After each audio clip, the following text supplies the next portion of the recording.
ბათუმში საპროტესტო აქცია გაიმართა სასტუმრო შერატონთან პოლიტიკური პარტიების წარმომადგენლებმა და სამოქალაქო აქტივისტებმა ზვიად ქორიძესა და გიორგი გახარიაზე თავდასხმის ამსახველი ჩანაწერების გასაჯაროება მოითხოვეს. სასტუმროს მენეჯმენტი შეხვედრაზე არ გამოვიდა და არც შეკრებილების კითხვებს უპასუხეს, თუმცა ცნობილია, რომ გამოძიებას ჩანაწერები უკვე ხელთ აქვს. აქციის მონაწილეებმა სასტუმროს შესასვლელი დაიკავეს, რის შემდეგაც ადგილზე პოლიცია მივიდა. ამ დროისთვის შინაგან საქმეთა სამინისტრო არ ავრცელებს დამატებით ინფორმაციას, არიან თუ არა დაკითხულები ინციდენტში მონაწილე პირები. გაგახსენებთ, 3 დღის წინ ქორიძესა და გახარიას თავს ქართული ოსნების წევრები დიმიტრი სამხარაძე და გიორგი მანუელიძე დაესხნენ. თავდასხმის შედეგად ქორიძემ მცირე დაზიანებები მიიღო, ხოლო გახარიას ცხვირის ძვლების მოტეხილობა და ტვინის შერყება დაუდგინეს.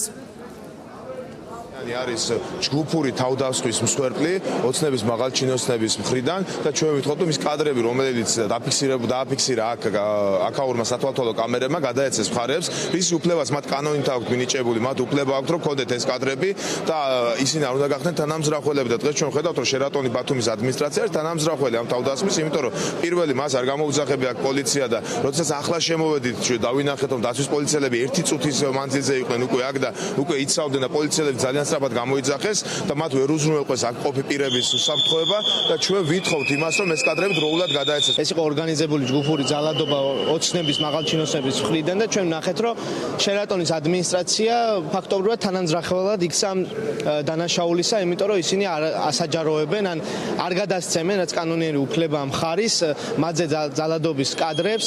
ესა, რა თქმა უნდა, დანაშაულის თანამონაწილეობა. ჩვენ ვნახეთ ასევე სამხილების განადგურების ფაქტებიც და ეს ძალიან ცუდია. ქართული ბიზნესი, ეგრეთ წოდებული ბიზნესი არასდროს არ იყო ბიზნესი. მათ შორის შენატორის ქართული მენეჯმენტიც არ არის როგორც ბიზნესი, ესენი არიან ჩვეულებრივი ყველა ეგეთი მსხვილი ბიზნესი არის ქოცების გავლენის ქვეშ მყოფი ცეხავიკები. მათ შორის ქართული მენეჯმენტზე მაქვს საუბარი, თორე შერატონის ბრენდის, ხარისხის და სახელიც ვიცი მე. ჩვენ ამიტომ მოვედით მათ, რომ ვიცი, რომ ესენი ემორჩილებიან იქეთ მხარეს, ანუ რუსულ პოლიციას და შევახსენეთ მათ, რომ აქეთაც ვართ ადამიანები, ვისთვისაც ეს ბრენდი მნიშვნელოვანია და ესე არ მოსულა, რომ რაღაც ძალმხრივად რაც მოუნდებათ ის გააკეთოთ.